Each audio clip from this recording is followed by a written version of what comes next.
Thank you. Hi, ako nga pala si Auren, OFW. May pangarap, kaya dapat magsumikap. Samahan niyo ko muli sa aking journey. Napakabilis lumipas ng panahon. Parang kailan lang nung nag-flight ako papunta dito sa Saudi Arabia. Sa araw na to, eksaktong 1 month na ako dito sa Saudi Arabia. Masaya ako kasi dahil yung dati noon na pinapangarap ko na makasama ko yung mga magulang ko, ngayon, 1 call away na lang sila. Kapag meron akong kailangan, o di kaya gusto ko silang makasama, ay sinusundo nila ako mula sa aking bahay. At saka naman ako pupunta sa kanila para makigulo at para din makikain. So ngayon, nag-prepare na ako para sa aking unang araw sa aking trabaho. Tara, samahan niyo ako. So welcome. Ito yung first day ko ng trabaho dito sa Riyadh, Saudi Arabia. So medyo mapapansin ninyo, makulimlim, naulan siya, so lalakarin ko yung papunta sa clinic kung saan ako nagtatrabaho.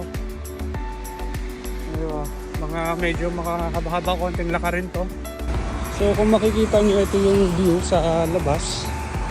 And so maganda dito, makulimlim lang talaga.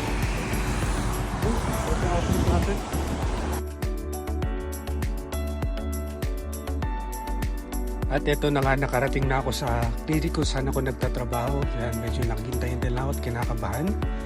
At meron na ngang sumalubong sa akin. At sasamahan niya daw ako habang buhay ay papunta doon sa magiging opisina ko at kakausapin ako ng aming magiging boss. So excited na ako para sa pagkakataong yan. At mabilis na natapos ang isang araw at gabi na. At eto na kagad dyan. Para akong bata na tuwang-tuwa dahil meron akong pagulang na sumundo sa akin. Pagkasundo nila sa akin galing sa trabaho, dumiretso kami sa kanilang bahay dahil ipinaghanda daw ako ng aking mama na ang paborito kong ulam na sinigang na hipon. Yan ang aking mama. Kinabukasan ay umalis kami ng aking papa para mamili at syempre meron akong pinaghahandaang isang espesyal na regalo na sa mga susunod kong videos o vlog ay makikita ninyo. So habang nasa biyahe kami niyan, pangiti-ngiti ako, pero may mga bagay na kinukwento sa akin ng aking papa. Mga bagay na dapat kong paghandaan habang ako ay nandito sa Saudi Arabia. Lalo na sa panibagong yugto ng aking buhay na aking papasukin.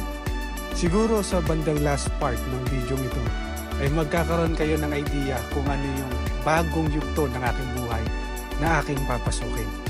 Hindi ko alam kung paano ko tatapusin ng video ito. Kaya abangan nyo na lang sa susunod na video. Hanggang sa muli, paalam.